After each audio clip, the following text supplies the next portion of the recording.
뭐 여러분들께서 다 재판 지켜보셨으니까 뭐 먼저 질문해 주시면 답변을 드리겠습니다. 그 실패한 계엄은 아니라고 하셨는데 성공한 계엄은 뭘 의미하십니까?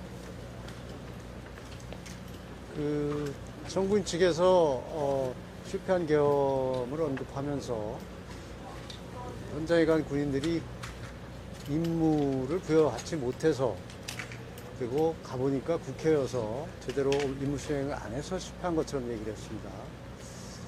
그것은 곧 이 계엄이 군사작전 하듯이 옛날에 군사계엄처럼 이루어진 것이 아니고 숫자 강조했듯이 어떤 국민에게 호소하는 계엄이었기 때문에 군인들이 그렇게 들어갔던 것이고 이 치밀한 작전을 세워서 이 국회를 봉쇄하거나 통제하려고 했던 것이 아니라는 것을 오히려 반증하는 그런 상황이라고 볼 수 있을 것 같습니다.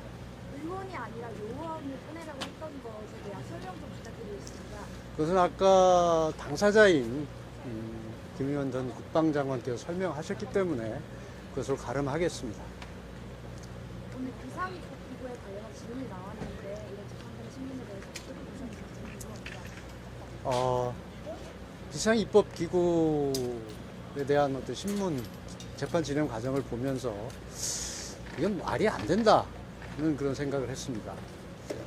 적어도 솔추인 측에서 상상하거나 주장하는 그런 비상입법기구가 되려면 국회를 대체한다는 의미인데, 그렇다면 국회 대체하기 위한 기구를 만들려면 그 기구가 우선 만들어지는 것이 우선돼야 됩니다. 그럼 그 기구를 만들으라는 지시가 있었는지, 그걸 만들기 위한 어떤 연구가 있었는지, 쉽게 얘기하면 집을 져야 되는데 집 짓는 얘기가 하나도 없는데 무슨 여기 얘기가 좀 말이 안 됩니다. 그것은 곧 아까 그 재판 과정에서 얘기했듯이 어떤 민생 입법들이 좌절된 상황 속에서 긴급 재정 경제 명령이나 이런 것들을 통해서 이것을 해결하려고 하는데 거기에 필요한 예산을 언급한 것이라는 것이 오히려 역으로 입증되는 것이다. 저는 그렇게 생각을 합니다. 포고령 작성에 대해서는 계속 대통령이 꼼꼼히 오지 않았다는 취지의 재판까지 나왔는데 그거 어떻게 얘기하는지. 포고령은 이렇습니다. 계엄이 선포되면 당연히 포고령이 있어야 됩니다. 근데 대통령께서도 얘기하셨고 국방부 장관도 얘기했지만 이 계엄이 과거 계엄과는 다르다는 것이죠. 이 어떤 거대 야당의 탄핵 폭주나 예산 삭감, 각종 반국가적인 행위들, 국익을 심각하게 저해하는 행위들, 이런 것들을 국민들에게 호소해서 국민들로 하여금 각성하고 국정이 바로잡히고 건물난을 바로잡으려고 하는 과정에서 생겼기 때문에 이 계엄을 선포한 거기 때문에 이 포고령이 어떤 계엄에 따른 요식행위로 이루어진 것이어서 깊게 생각하지 않으셨다. 저는 그렇게 이해를 했고요. 따라서 어떤 실행 계획이나 실행 의사가 없었다. 그렇기 때문에 아까 김용현 전 장관이 얘기했듯이 평소와 다르게 꼼꼼하게 검토를 안 했다. 그렇게 얘기한 것 같습니다. 대통령이 법정을 안 찾아봤다는 입장이신가요? 아까 들으셨잖아요. 김영재 장관이 검찰 진술에서 다르게 얘기합니다. 글쎄요, 그 부분은 제가 모르지만 아까 분명한 것은 법전 얘기는 없었고 김의원 장관이 보고를 했을 때 평소와는 다르게 이렇게 깊게 보지 않았다. 저는 그렇게 이해를 했습니다. 그것이 곧 이 계엄이 어떤 계엄인지를 상징적으로 보여주는 그런 것이라고 저는 생각을 합니다. 국무회의 관련해서 국무회의 때 계엄 찬성한 위원 있다고 김용현이 말했는데 그에 대해서 아시는 부분 있으신가요? 그 부분에 대해서는 제가 구체적으로 파악한 게 없습니다. 그럼 그 부분에 대해서 대통령도 평상시에 국무회에 관련된 이야기를 변호사가 한 게 없는 건가요? 국무에 대해서 얘기한 게 있지만 구체적으로 누가 찬성했고 누가 반대했는지를 지금 제가 구체적으로 파악하지도 못하고 있고 지금 제가 말씀드릴 수 있는 사항도 아닙니다. 최상호 부총리한테 그 문건을 전달한 주체가 대통령실 비서관이라고 김용현 장관이 증언을 했는데 그러면 사실상 대통령 지시로 그 문건이 전달된 거 아닌가요? 진짜 비서관이라고 제가 들은 것은 실무자라고 들었습니다. 그래서 그것이 국방부 장관이 실무자에게 맡겼다가 실무자를 통해서 전달된 것이지 그게 대통령이 직접 전달한 것은 아니라고 저는 들었습니다. 오늘 김예현 장관이 중간에 국회 측에서의 신문을 거부했었는데 그거 관련해가지고 미리 인지하셨던 거 있으신가요? 저는 아는 바 없습니다. 국무회의가 그럼 5분 남짓하다고 질문이 나왔는데 이 부분에 대해서는 어떻게 생각하시나요? 아까도 재판 과정에서 나왔었는데, 밤 8시 반부터 국무위원들이 모이기 시작했습니다. 그때부터 정식 국무회의라고 할 수 있는지 모르지만, 비상계엄에 대한 논의가 되고 있었습니다. 그래서 많은 국무위원들이 언론 보도와 같이 반대하는 의원도 있었고, 실질적 자기 의사표현을 한 의원들이 많았습니다. 그런 과정을 거치면서 2시 17분경에 정숙수가 채워졌기 때문에 그때부터 5분간 진행된 것 뿐이지, 사실상 그 전에 실질적으로 논의가 충분히 이루어졌다. 그렇다면 다른 일반 국무회의보다 훨씬 더 충실한 국무회의라고 저는 생각을 합니다. 일반적으로 국무회의는 해당 부처 국무위원이 제안 설명을 하면 그냥 일사천리로 통과되는 통과의례 비슷한 국무회의가 거의 대부분인 것으로 알고 있습니다. 여러분들께서도 한번 확인해 보시기 바랍니다. 오늘 공수처가 검찰로 사건 위촉했는데 검찰 조사에 응하실 계획 있으신가요? 저도 지금 헌법재판 마치고 나와서 그 얘기 들었는데, 그 부분은 돌아가서 그 과정을 한번 살펴보고 추후에 말씀드리겠습니다. 저 대통령께서 박종근 사령관한테 이제 그 위원을 끄집어내라가 아니라 요원을 끄집어내라고 지시를 하셨다는 게 이게 그 사실관계 확인만 다시 한번 부탁드리겠습니다. 그건 대통령께서 한 게 아니라 국방부 장관 말은 아닌가요? 근데 그게 대통령이 요 사실을 이렇게 좀 지시하는 사실을 알고 계셨던 건지. 무슨 사실? 끌어내라고 하는 사실을? 이게 요원들을 끄집어내라 이거를. 그거는 대통령께서는 국방부 장관이 한 건 알지 못합니다. 지시도 안 했었고, 예, 그러니까 예. 그렇게 지시한 사실도 몰랐다는 거죠. 예. 오늘 공간에 들어온 그 병력수에 대해서 그 대통령께서 질의를 하셨는데 그 부분이 잘 안 맞는 것 같아 보였습니다. 그 부분은 어떻게 보시나요? 그것은 제가 현장에서 봤을 때는 김용현 전 국방부 장관이 개념을 정확하게 파악하지 않은 상태에서 답변을 하시는 것 같아서 아마 질문을 하셨던 것 같은데, 그 당시 병력이 있던 위치를 보면 그 건물 내로 들어간 병력이 있었고, 건물은 못 들어가고 경내 그 마당이라고 할까요? 거기 있던 병력이 있었고, 담장 밖에 있던 병력이 있습니다. 그래서 그 병력을 구분하는 과정에서 나온 질문이고, 실제 아까 국방부 장관도 안에 다 들어갔다고는 하지만 본인도 다 파악을 하고 있지 못하다고 얘기를 했습니다. 오늘 대통령께서는 이렇게 질의를 하시고 그랬는데 오늘 하신 이러한 질의나 이런 부분에 대한 만족하시는 그런 반응이셨나요? 재판을 받는, 물론 탄핵 심판이지만 재판을 받는 입장에서 만족이라는 게 있을 수 있겠습니까? 어쨌든 본인께서는 헌법상의 정당한 권한인 비상대권인 계엄 선포를 한 것이 내란죄로 몰려서 여러 가지 어려운 상황을 겪고 있습니다. 이런 것을 어떻게 만족이라는 표현을 할 수 있겠습니까? 참담하다고밖에 생각할 수 없는데, 아무튼 이 공개된 법정을 통해서 그리고 적법한 사법 절차 내에서 하루빨리 이게 진상이 파악되고 신속히 해결이 돼서 국정도 안정되고 나라도 좀 통합이 되고 분열이 좀 끝났으면 좋겠습니다. 대통령 건강 상태는 좀 어떠신가요? 제가 곁에서 볼 때는 특별히 크게 이상은 없는 걸로 알고 있습니다.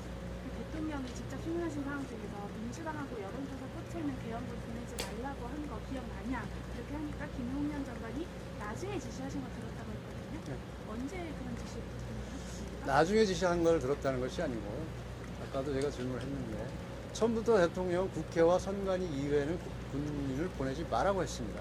근데 국방부 장관 자체 판단으로 여론조사권하고 민주당을 보냈다는 걸 알고 그걸 중단시켰다는 얘기입니다. 그 중단시킨 시점이 언제인지 가는 과정에 있습니다. 도착하기 전으로 알고 있습니다. 오늘 대통령 지휘와 김용현 전 장관의 그 답변 과정이 조금 매끄럽지 않았던 장면이 좀 있었는데 김용현 전 장관에 대한 전반적인 좀 아쉬움은 없었는지 궁금합니다. 없습니다. 오히려 그것을 이렇게 이해하면 됩니다. 대통령이 그리는 계엄과 장관이 그리는 계엄은 다를 수 있습니다. 그리고 장관이 그리는 계엄과 밑에 실제 현장에서 뛰는 사령관 군인들과 경찰이 또 그리는 계엄이 다릅니다. 또 대통령이 장관에게 지시한 사항과 장관이 그 밑에 군인들에게 지시한 사항이 또 다릅니다. 그 과정에서 얼마든지 약간의 의견 차이가 있을 수 있는 겁니다. 그래서 오히려 그런 부분은 자연스러운 것이라고 저는 생각을 합니다. 이상 이거 관련해서 임금 명령 구성에서는 설치해야 한다거나 특정 설치 관련된 내용이 있는데 이 규정과 관련이 있는지 확실한가요? 긴급 재정명령은 법률과 같은 효력이 있다고 규정이 되어 있을 겁니다. 그래서 그 법률과 같은 효력이 있는 긴급 재정명령을 구성했던 것이 국방부 장관은 그런 것을 실천할 수 있는 기구, 조직을 생각한 것이 아닌가 그렇게 생각을 하고 실제 국방부 장관도 그렇게 증언을 했습니다. 대통령께서 구속산 피의자 신문 때문에 1월 18일에는 포고령을 내가 썼는지 국민이 썼는지 가물가물하다고 하셨는데 1월 21일부터는 김영환 장관이 쓴 것으로 아니 그렇지 않습니다. 포고령에 대해서는 제 기억으로는 그렇게 말씀하신 적이 없습니다. 포고령에 대해서는 처음부터 실체 진실이 김용현 국방부 장관이 작성해 온 것이고 오늘 아까 재판에서 얘기했듯이 몇 년도 계엄 포고령을 보고 자기가 작성한 것이라고 분명히 얘기했고 그것은 팩트이기 때문에 무슨 대통령께서 가물가물하다고 얘기한 적이 없고 그렇게 얘기할 수도 없습니다. 쪽지 말씀하신 겁니다. 쪽지를 대통령께서 이미 직접 쓰셨는지 안 쓰셨는지 가물가물하다라고 말씀하셨는데 오늘 그럼 정리가 된 건가요?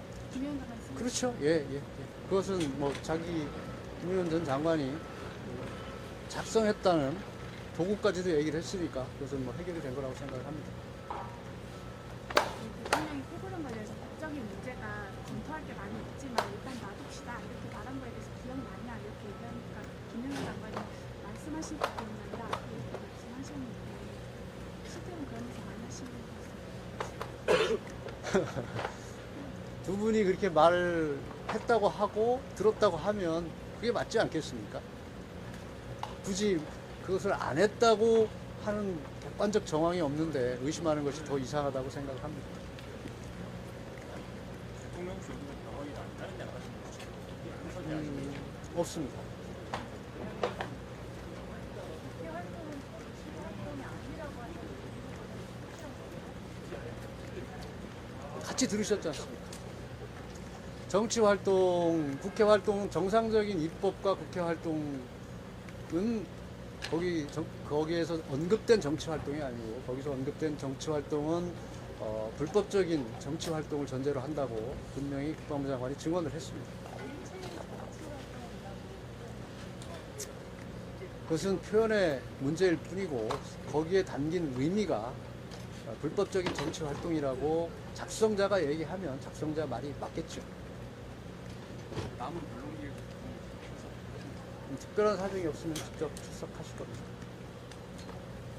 그러면 결론적으로 포고령 작성도 김용현 장관이 한 거고 아까 말씀 쪽지도 마찬가지고 지금 병력 투입도 김용현 장관이 추가로 지시한 거면 이번 계엄은 김용현 장관이 주도해서 했다라고 저희가 봐도 되나요?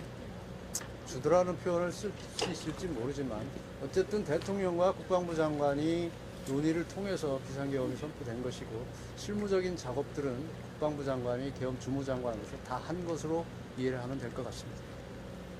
대통령도 장관도 그 누구도 국회 내부로 들어가 청사 안에 들어가서 의원을 끄집어 내라는 짓을 한 적이 없는데 그러면 그날 출동한 병력들이 잘못 이해해서 국회 안으로 들어가고 한 건가요?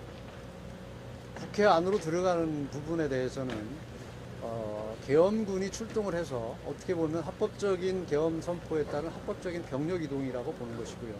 끌어내라, 체포해라는 지시가 있었다고 하는데 어디에서도 그런 흔적이 보이지 않습니다. 여러분들도 화면을 다 봤을 겁니다. 생중계된 군인들이 거기서 누구를 잡으러 다니거나 누구를 끌어내려고 하거나 누구를 체포하려고 하는 시도가 있었습니까? 전혀 그런 것이 보이지 않습니다.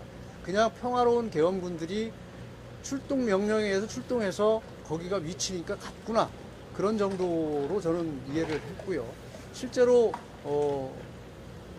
국방위 회의록에 보면 안기백 의원 같은 경우는 707 여단장인가 만났을 때 왜 체포 안 했냐고 물으니까 그런 지시를 받은 게 없다고 분명히 얘기를 하고 있지 않습니까? 그러니까 객관적으로 드러난 상황들을 보면 이 계엄이 어떤 계엄이고 실제 체포를 시도하거나 무슨 통제하려고 하고 국회의원을 끌어내려고 하는 시도가 있었냐면 아무데도 그런 흔적이 보이질 않습니다. 계엄이 제가 볼 땐 대치하는 국면은 없는 것이고 어차피 문이 잠겨서 근데 그것도 분명히 얘기했습니다. 707 여단장인가가 들어가려고 하는데 문은 막혔고 시민들과 대치하는 과정에서 서로 다칠 것 같아서 들어가는 문을 찾다가 부득이하게 글로 들어갔다고 얘기를 했습니다. 그리고 대치했다고 하는데 어쨌든 계엄군이 출동하고 국회 인원들과는 서로 상대적으로 있었으니까 이게 대치 국면으로 보일지는 모르지만 국회 직원이 소화기를 발사했을 때 거기서 난장판이 벌어진 것이 아니라 군인들이 다 자리를 피해서 별다른 충돌이 일어나지 않습니다. 그런 것들은 여러분들이 화면을 보면, 영상을 보면 다 알 수 있는 장면들입니다. 오늘은 여기까지 하겠습니다. 아무튼 이 계엄을 통해서 나타난 상황들을 여러분들께서 객관적으로 좀 봐주시길 바라고 저도 변호인이지만 객관적으로 보려고 합니다. 정말 이 나라를 위해서 누가 일하는 것인지 국민들을 위해서 누가 일하는 것인지에 대해서 저도 깊이 고민하겠습니다. 여러분들께서는 고민하면서 봐주시기 바라겠습니다. 고맙습니다.